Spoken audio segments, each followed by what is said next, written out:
अजिबात नाही. त्यामुळे काय भोगावं लागलं, दुःख भोगावं लागलं. आणि या सगळ्याचं कारण काय असेल तर जीवाचा स्वभाव. संतांचा स्वभाव काय, लक्षपूर्वक ऐका. जीवपण घेऊन आपल्या संगतीत आलेल्या जीवाचं जीवपण घालवून त्या जीवाला स्वतःसारखा संत बनवणं हा माझ्या संतांचा स्वभाव.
काही काळे वेळ तयार लागली का आपल्यासारखं दुसऱ्याला बनवावं, आपल्यासारखं दुसऱ्याला बनवावं.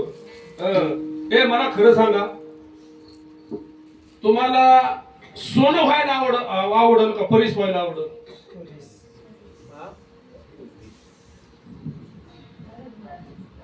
काय विचारतो, तुम्हाला काय आवडल? परीस व्हायला आवडल का हो? लोखंडाच काय होतं, सोनं होतं.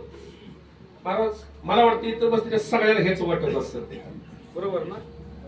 पण तुम्हाला सांगू का, परीस सुद्धा दोषी आहे. परीस सुद्धा काय आहे, दोषी आहे. परीस स्वतःच्या संगतीत आलेल्याचं सोनं बनवतो. माझं वाक्य जाता जाता घरी घेऊन जा. परीस स्वतःच्या संगतीत आले लोखंडाचं सोनं बनवतो, पण तो परीस स्वतःच्या संगतीत आले लोखंडाला परीस नाही बनवत. हा परीसाचा दोष आहे. परीसाचा हा काय आहे, दोष आहे. सोनं बनवत पण स्वतःसारखा परीस बनवत नाही. पण माझे संत स्वतःच्या संगतीत आलेल्या जीवाला त्याच जीवपण घालवून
काकडे पत्र काय ऐका संत काय करतात स्वतःसारखा संत बनवतात. तुम्हाला सांगू का आयुष्यामध्ये संगतीला फार महत्व वगैरे करणार.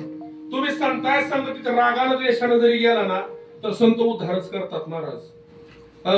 मी माझ्या आजोळला गेलो नंदू महाराज आजोळला गेलो कीर्तनाला चाललो होतो जात होता म्हणलं आजीची गाडी घेऊन जावं. महाराज सकाळ सकाळ बरी म्हातारी चुलीत ती राख भरत होती.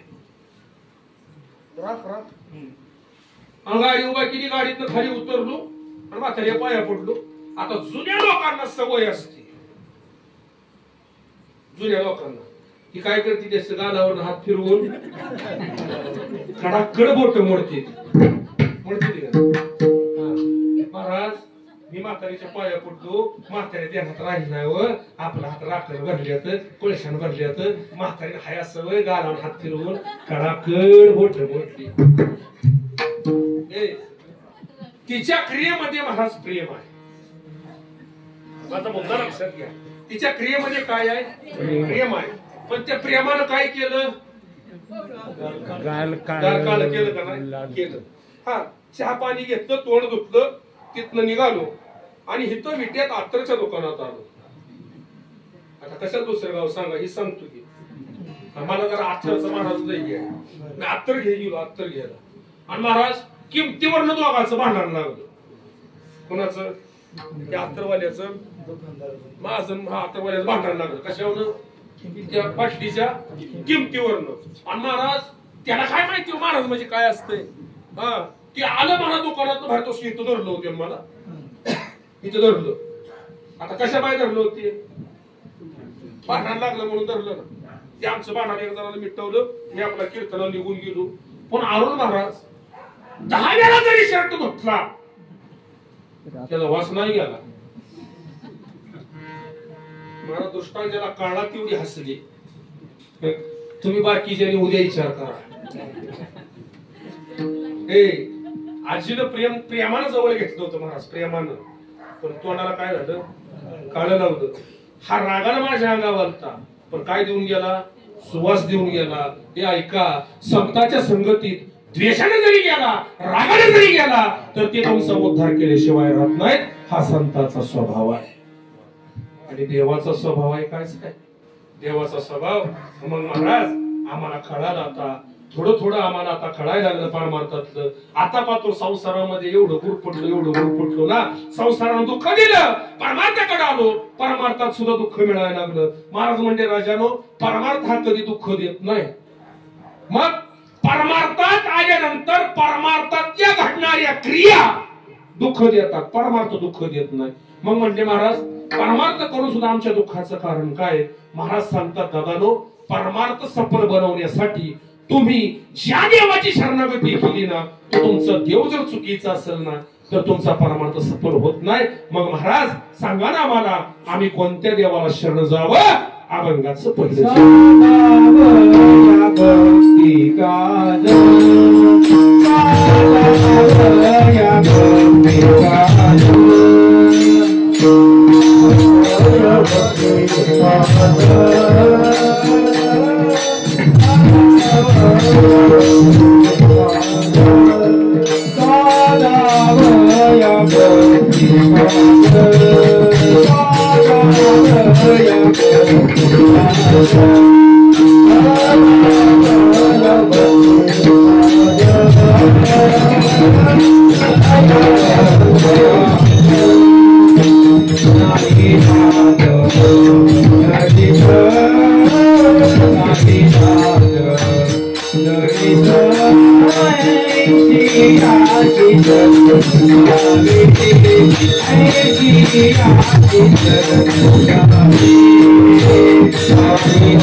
तुकोबांना विचारलं, सांगा ना महाराज, कोणाला शरण जावं की ज्यामुळे आमचं भक्तिकार सफल होईल?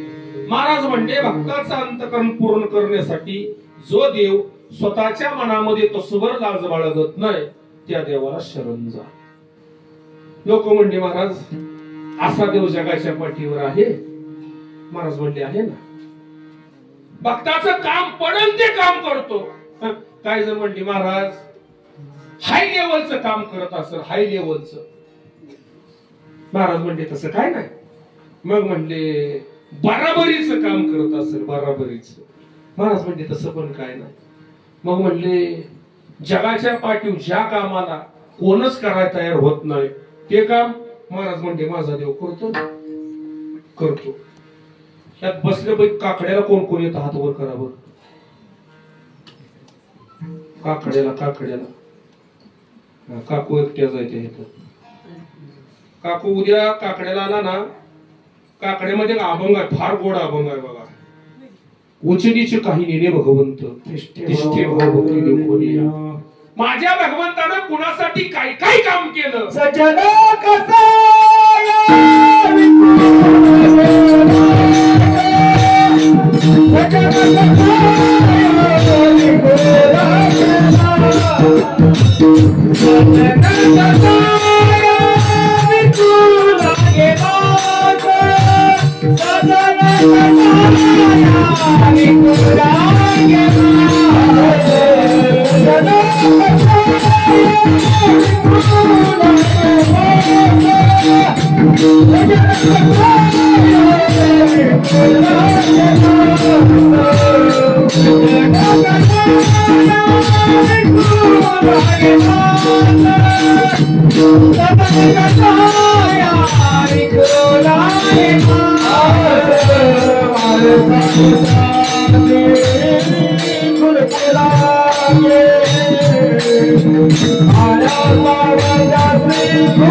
महाराज 22 कामाची यादी दिली. 22 कामाची कुणासाठी काय काय केलं? एक जण म्हणला, महाराज केला असेल पण ते चांगलं काम असेल. महाराज म्हणते, तुला ऐकायचं आहे का माझा देव कुणासाठी काय काय करतो? ऐका. रोज सकाळी उठावं, मंदिराच्या समोरून उभा राहावं आणि लांबनच मंदिराच्या कळसाचं दर्शन करावं. विटेवरचा देव काळा का गोरा कधी बघितलं नाही. विटेवरचा देव खुजाय का ठेवणाय कधी पाहता नाही आलं का? तर त्या काळात त्या लोकांनी मंदिराच्या पायरीपर्यंत सुद्धा जाऊ दिलं नाही. का हो? जात आडवी जात. एका हलक्या जातीमध्ये जन्म झालता ना. रस्त्यावर चालायचं म्हटलं तर पाठीला खराटा होता, रस्त्यावर थुंकता येत नव्हतं, गळ्यामध्ये लोटकं अडकवलेलं होतं. पण अंतकरणामधला जो भाव होता ना, तो शुद्ध भाव होता. संध्याकाळी पती पत्नीने जेवण करायला बसावं आणि जेवता जेवता बायकोने सांगावं, का हो मालक, माझे दिवस सरत आलेत. आपण घरामध्ये दोघंच, तिसरं घरात कुणीच नाही. माझं बाळंतपण करा, तुमच्या बहिणीबाईला घेऊन येता. महाराज बायकोचं बोलणं महाराजांच्या लक्षात आलं. हे खरं बोलते. कोणतरी आपल्या घरात एखादा माणूस असावं. सकाळ झाली, आंघोळ केली, भगवत दर्शन झालं, धोतराचा पिळा खांद्यावर टाकला आणि माझे चोखोबा राय बहिणीला आणायला निघून गेले. मला घर मजल करत करत बहिणीच्या गावाकडे जात असताना वाटेत एक दिंडी आडवी आली. आता शास्त्र आहे, ज्याला ज्याचा नाद, त्या नादात माणूस काय होतो महाराज, गुंग होतो. नंदो महाराज खरा वजन्या पाहुण्याच्या गावाला जरी गेला आणि त्याच्या कानावर टाळाचा आवाज आला तर ती पाहुण्याला म्हणतो, एक आबा म्हणून येतो. त्याला झोप नाही लागत, कारण त्याला त्याचा काय आहे नाद आहे. एखाद्या गावात जर वराड उतरल्या काही जण पानपट्टीवर जाऊन विचारते ती नव्हा मिळती का, त्याला त्याचा काय आहे नाद आहे. हे चोखोबरान दिंडीमध्ये सामील व्हावं आणि दिंडी बरोबर गुंग. पण महाराज चोखोबा दिंडीमध्ये भगवंताचं नामचिंतन करत गुंग झाले.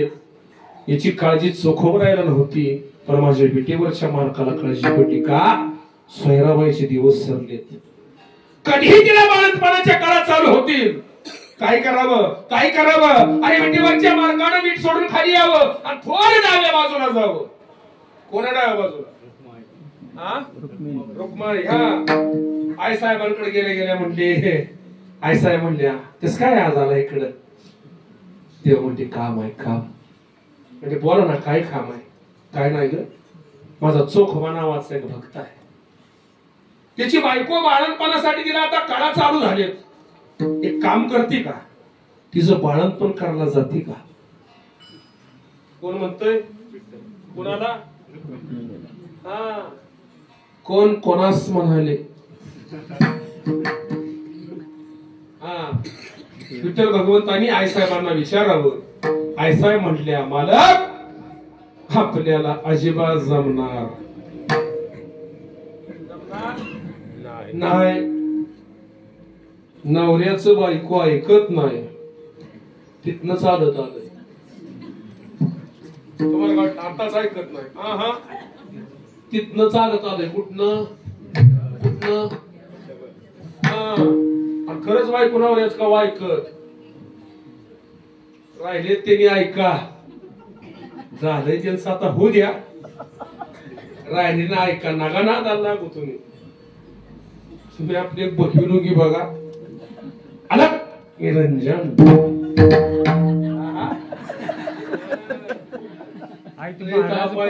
लई ताप किती ताप असतोय. माझ्यासारखं चांगलं कोणाला माहित नाही. मला लई ताप. कीर्तनाला की तू सासरवाडीला कुठलं बोलू का अरुण महाराज. कितीही मोठा कीर्तनकार असू द्या, त्यानं सासरवाडीत कधी कीर्तन करायचं नाही. लय वाईट महाराज.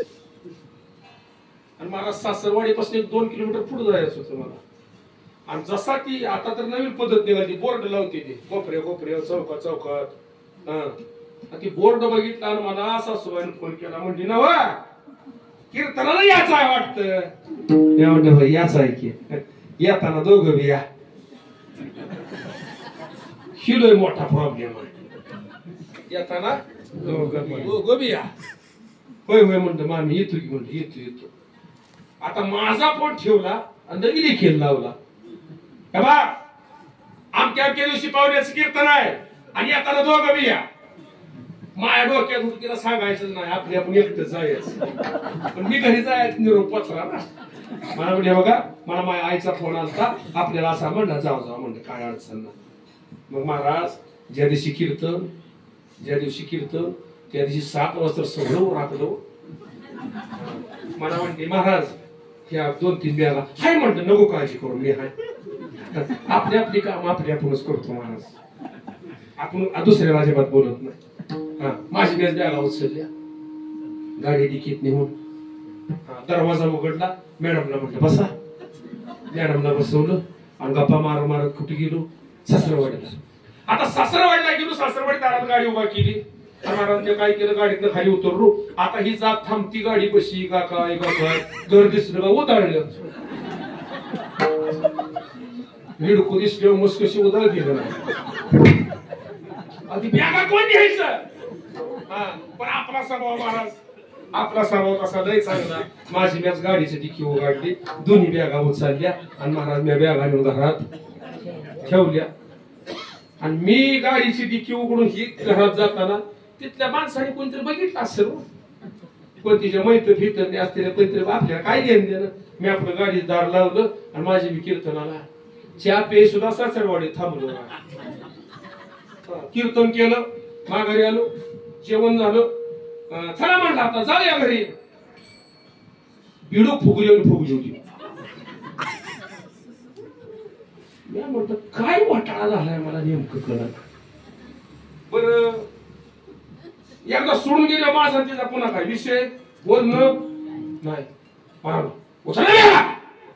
म्हणलं आवाजात जरा फरक पडलाय मी आपल्या बॅगा उचलल्या गाडी टाकल्या डिकी लावली गाडी चालू केली महाराज साळमग फाट्यावर आलो मी म्हणलं नव काय झालंय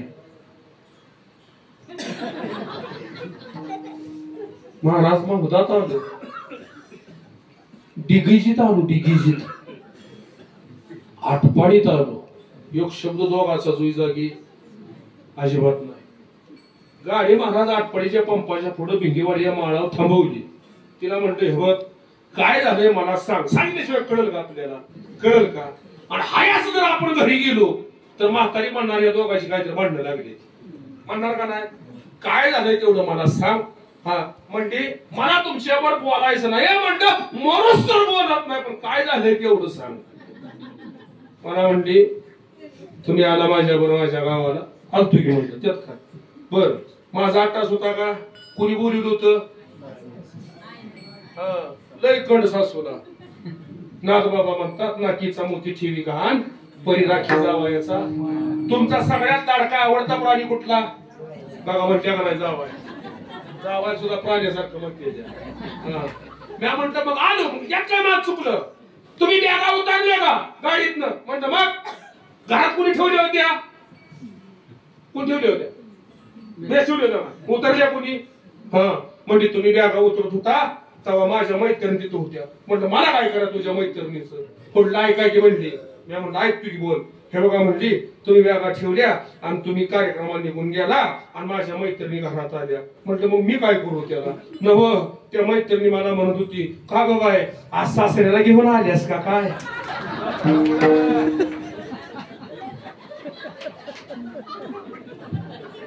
सोड चिठ्ठीवर चाललो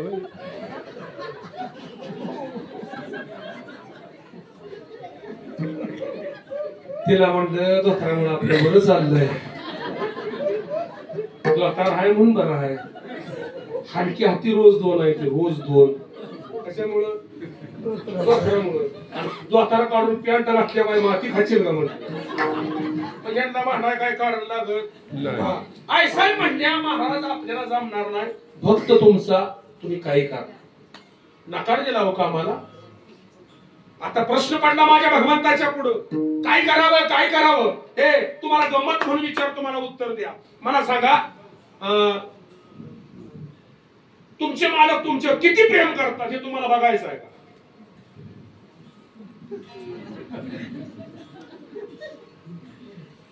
आता ह्या म्हणते बघायचं आहे आणि ही म्हणते असं सांगायचं आणायचं हे तुम्हाला बघायचं असेल एक आयडिया सांगतो करून बघणार का तुम्ही फुकट आयडिया फुकट बिना पैशाची सांगू का हे बघा आज कीर्तन झालं ना घरी जायचं सकाळी आंघोळ वगैरे सगळं आवरलं का फक्त दादाला म्हणायचं हे बघा मला आज बघायचंय तुमचं माझ्यावर किती प्रेम आहे दादा म्हणतील माझं तुझ्यावर लय प्रेम आहे सांग तुझ्यासाठी काय करू चंद्र आणू का तारे आणू त्याला म्हणायचं तोडातोडीतलं काय सुद्धा नको मी सांगते तेवढं गप ऐक मग दादाचा हात धरायचा आणि कपाटाजवळ आणायचं कपाट कळतं का हा कपाट हळू उघडायचं हळू कसं उघडायचं हळू त्याचं कारण सांगतो परवा दिवशी आमच्या गावात कपाटात त्या साड्या पडून एक बाई मिळल्या म्हणून कसं उघडायचं हळू उघडायचं आणि दादांना म्हणायचं सांगा ह्यातली चांगली साडी कोणती आहे दादा म्हणते ही हाय ती हाय ती हाय ती हाय मग एक त्यातली कुठली तर काय करायची काढून घ्यायची आणि ती साडी काढून घेतली तर तशीच दादांच्या हातावर कशी टाकायची आणि दादांना फक्त एकच म्हणायचं बघा ही साडी आज तुम्ही तुमच्या अंगावर गुंडाळायची आणि फक्त गोकुळात जायच्या सप्त्यात एकदा जाऊन फिरून यायचं.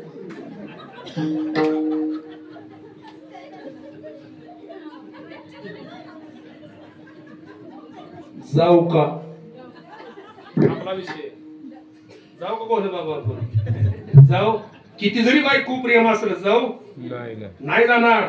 मुद्दा लक्षात घ्या अरे स्वतःच्या बायकोवरचं प्रेम व्यक्त करायला तुम्ही आम्ही स्वतःच्या अंगावर साडी दिसू शकत नाही पण लक्षपूर्वक ऐका एका भक्ताचं अंतःकरण पूर्ण करण्यासाठी माझ्या विटेवरच्या मालकानं अंगावर लुगडं परिधान करावं. नुसतं लुगडं परिधान केलं नाही अंगावर लुगडं नेसला चोखोबऱ्या दारात गेला आणि दारावर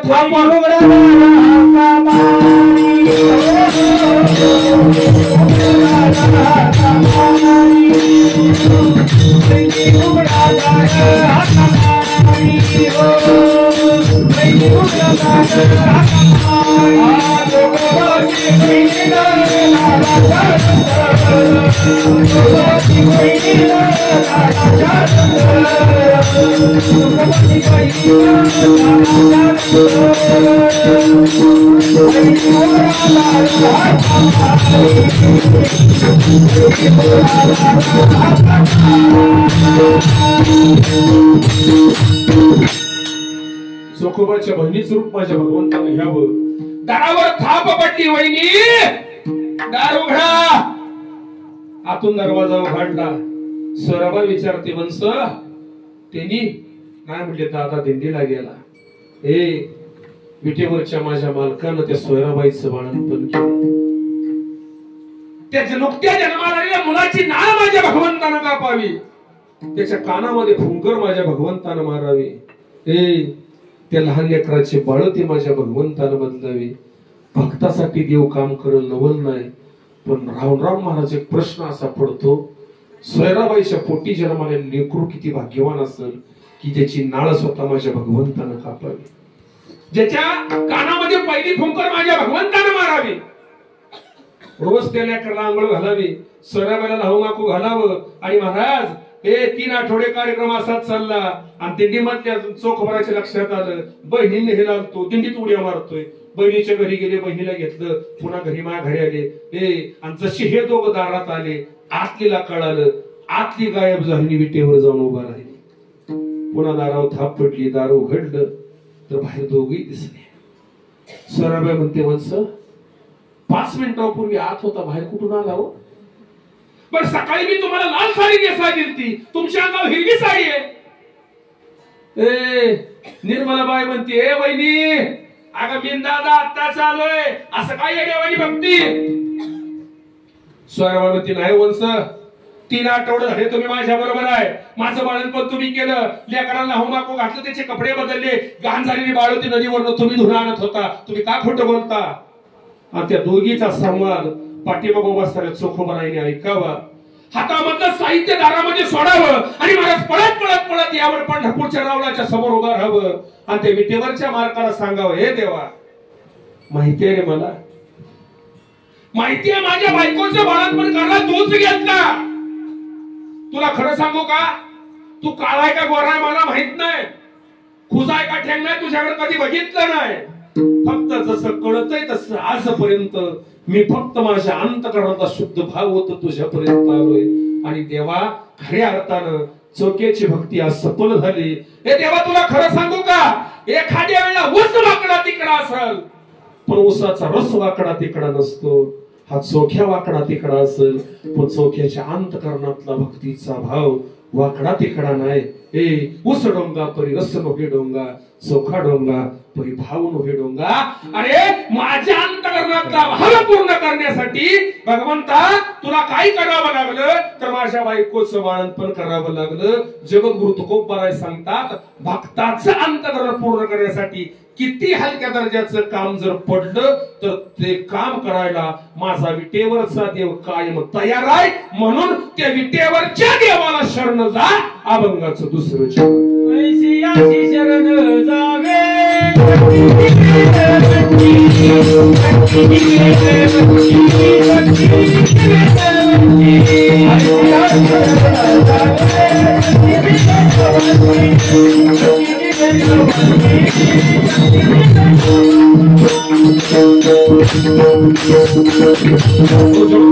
तुम्हाला सांगतात माझ्या भगवंताचा स्वभाव आहे. हे किती हलक्या दर्जाचं काम असू द्या ते काम करायला तो देव माझा समर्थ आहे. फक्त अंतःकरणातल्या शुद्ध भावानं जर तुम्ही त्याला शरण गेला तर आजच्या काळामध्ये सुद्धा तो तुमचं काम करायला तयार आहे.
मला असं वाटतं आता असंच घरला जावं. असंच घरला जाऊन बायकोला म्हणावं, बाय बहीण हार दिलाय तुझ्या बाण लग्नात तर एवढा आणला होता का? काय काय हार असते तर फेट्यातनं खाली सुद्धा जात नाहीत. म्हणून आपलं मला फोटो तेवढा पाठवा. मी गेल्या गेल्या बायकोला दाखवत.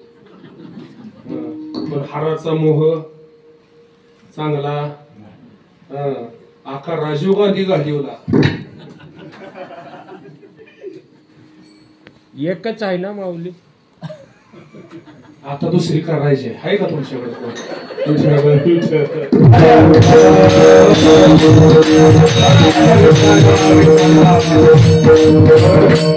एकच करायची नव्हती त्यात तुम्ही गुंतवलंय आणि आता म्हणताय एकच आहे का? हे ऐका, जगद्गुरु तुकोबाराय तुम्हाला सामान्य जीवाला सांगतात की किती हलक्या दर्जाचं काम असू द्या माझा विटेवरचा देव करतो. कोणाकोणाचं केलं यादी सांगितली. महाराज तुम्हाला अनुभव भीष्माचा कोणी खरा केला, अर्जुनाचे रक्षण केलं. महाराज तुम्हाला अनुभव काय? महाराज म्हणजे नरसिंह अवतारामध्ये मी भक्त प्रल्हाद होतो. त्याही अवतारामध्ये जे काम केलं हलक्या दर्जाचंच केलं. राम अवतारामध्ये अंगात होतो. त्याही वेळेला बघितलं भक्ताचं अंतकरण करायला त्यानं काम केलं. अरे शबरीची उष्टी बोरं खाल्ली माहितीये मला. एक कलियुगात उदाहरण तुम्हाला चोखवारायचं आता दिलं आणि उदाहरण शेवटचं लक्षपूर्वक ऐका. कसलंही काम करायला माझा देव तयार होतो का? तो होतो. पटापटा बोला फक्त. कृष्ण भगवंताचा गोकुळामधला सगळ्यात जवळचा मित्र कोण? सुदामा.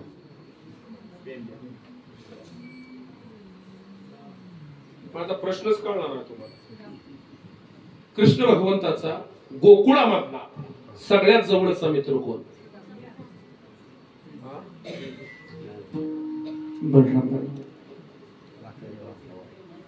हा, पण त्याला काय म्हणायसाठी भागवत ऐकायला लागतं मग कळतं.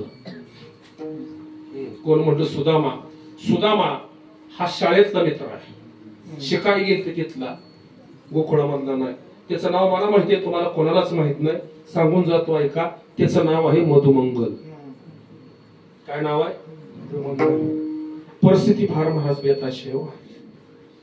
4-4, 5-5 दिवस कधी सुद्धा हाताची तोंडाची गाठ पडत नव्हती. पण महाराज अंतःकरणामध्ये भगवंताबद्दलचा भाव मात्र शुद्ध होता.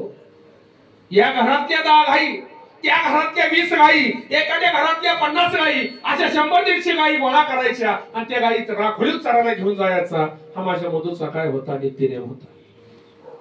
भगवंतानं जावं वनामध्ये, गायी चरा सोडाव्यात, खेळ मांडावा, खेळ मोडला का भगवंतानी सांगावं चला रे आता आपण जेवण करूया. आणि सगळ्यांची जर एकत्र करायची वेळ आली ना, मधुमंगल बाजून रस्ता काढायचा आणि निघून कुठेतरी जाऊन बसायचा. का? आपल्या घरातलं काहीच नाही ना आणलेलं. एक दिवस झाला, 2 दिवस झाले, भगवंताच्या लक्षात आलं आणि मधु निघाल्याबरोबर भगवंताने हाक मारली, मधु इकडे. मधु म्हणला काय देवा, कुठे चालला? काय नाही, तो ती लाल माझी गाय चालली आणि तिकडे तिला घेऊन आलो, गेलो निघून. दुसऱ्या दिवशी पुन्हा मधु दिसला नाही. भगवंत विचारलं मधु कुठं? तो ती माझी मोरी गाई निघाली, तिला घेऊन आलो. काय ना काय कारण सांगायचा आणि त्या यमुनेच्या डोहाजवळ दगडावर निवांत बसायचा. लक्षात आलं, भगवंताला कळालं की हा असं का करतोय. भगवंताने जवळ येऊन सांगावं, का रे मधु, आमचं अन्न तुला गोड लागत नाही. मधु सांगतो देवा, तुझी माझी मित्रता आहे सगळ्या गोकुळाला माहितीये रे.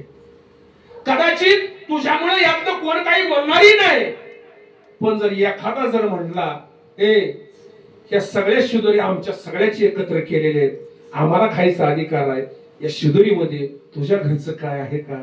तर देवा तुला बोललेलं मला सण होणार नाही, म्हणून या दगडावर बसतो. भगवंताला सांगावं मधु, मला बाकीचं काही कळत नाही, उद्या मला तुझ्या घरातून आणलेलं काहीतरी हवं आहे, नाहीतर मी नाही जेवण करणार. मधु सांगतो नको रे देवा, असली हात घालू नको. अरे 5 दिवस झालं माझी माझ्या तोंडाची हाताची गाठ पडली नाही, मी काय तुला राजा आणून देणार. देव म्हणला मला बाकीचं काही कळत नाही, पण मला मात्र उद्या तुझ्याकडून काहीतरी हवं. दुसऱ्या दिवशी गाई चारायला सोडल्या, न्याहारीची वेळ व्हायला लागली. मधुच्या डोळ्यामध्ये आपोआप पाणी आलं. रडत रडत रडत मधु घराकडे आला. आईने विचारलं काय बाळा काय झालं? एखादी गाय वाघाड मारली का? नाही गाई. एखादी गाय चुकली का? नाही गाई. अरे झालं काय? काय नाही गाई, कृष्णानं आज काहीतरी खाऊ मागितलाय, सांग ना गाई काय देऊ त्याला? 4-5 दिवस झाला आपण दोघंही पाणी पिऊन झोपतो, त्याला काय द्यावं? आई महाराज ते थांबाणा मी.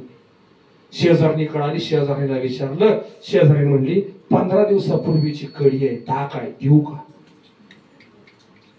15 दिवसापूर्वीचं ताक त्या मधुच्या आईनं आणावं, चुलीवर त्याची कढी बनवावी आणि कढीचं लडकं माझ्या मधुच्या हातात द्यावं. मधुला आनंद झाला, कारण ही कढी आज मी भगवंताला देणार आणि भगवंत मग जेवायला बसल. कढीचं लोटकं घेऊन जात असताना महाराज मधुच्या मनामध्ये आलं, अरे कढी चालवली कोणाला? कोणाला? जेव्हा बाळाच्या यशोदेनं ज्या मुलावर प्रेम करावं त्या कानासाठी कढी चालवली. आणि नंदराजाचा जो प्राण आहे, सगळं गोकुळ त्याला कृष्ण म्हणत, त्यासाठी कढी चालवली. एका राजाचा मुलगा आहे, एका राजाचा मुलगा आहे. आईनं एवढं मोठं प्रेम त्याच्यावर करावं आणि कदाचित ही जर कढी मी त्याला चारली आणि त्याची तब्येत बिघडली तर मी काय करू?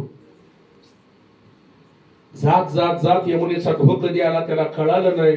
यमुनेच्या डोहाजवळ गेला आणि ती कढी घट घट घट पिला, लोटकं नदीच्या पाण्यामध्ये टाकून दिला आणि शेवटचा घोट घशाच्या खाली उतरवणार तेवढ्या समोर देव उभा राहायला सांगितलं, मधो तोंडातली कढी आता घशाच्या खाली नाही गेली पाहिजे. मधु खुणवून विचारतो का? देव म्हणतो तुला काळजी वाटली ना, माझी काळजी केली ना, की ही कढी पिल्यानंतर माझं काय होईल, यशोदा मैया काय म्हणल, नंदबाबा काय म्हणतील, मुलं काय म्हणतील, हाच विचार तुझ्या मनामध्ये होता ना, म्हणून तुम्हाला घरनांडीली कढी पिऊ दिली नाही ना. आता ऐक, ही तोंडामध्ये जी कढी आहे ना त्याचा अधिकार माझा आहे, ती कढी तू प्यायची नाही. माझ्या भगवंताला समोर जावं, मधुचा चेहरा आपल्या हातामध्ये धरावा आणि मधुच्या तोंडात ती उष्टी कढी माझ्या भगवंताला स्वतःच्या तोंडामध्ये ओढून घ्यावी. जगद्गुरु तुकोबाराय सांगतात, किती हलक्या दर्जाचं काम असू द्या, फक्त भक्तांचं अंतःकरण राखण्यासाठी माझा विटेवरचा देव ते काम करत तयार होतो. मी 4 युगाचा साक्षीदार आहे आणि मी स्वतः पाहिलंय, साक्षी आहे, म्हणून मी स्वतः त्या देवाला माझ्या चित्तामध्ये धरला, तसं तुम्ही तुमच्या चित्तामध्ये धरावा आणि तुमचा परमार्थ सफल करावा ज्ञानेश्वर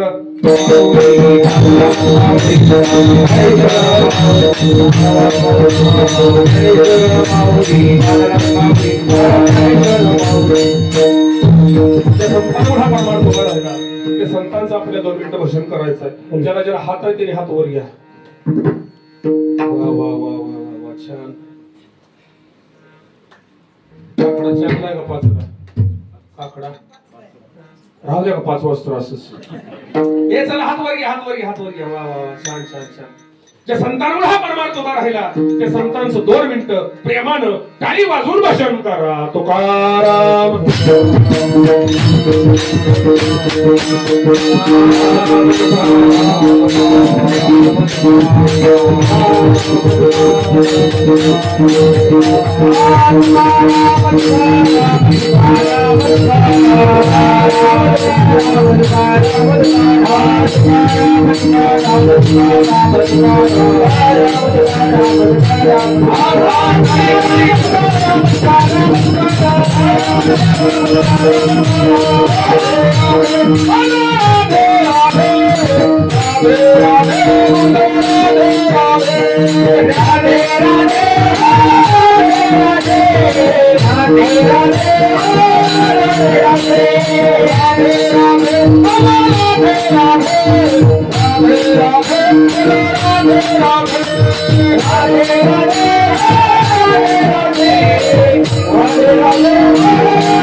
Thank you.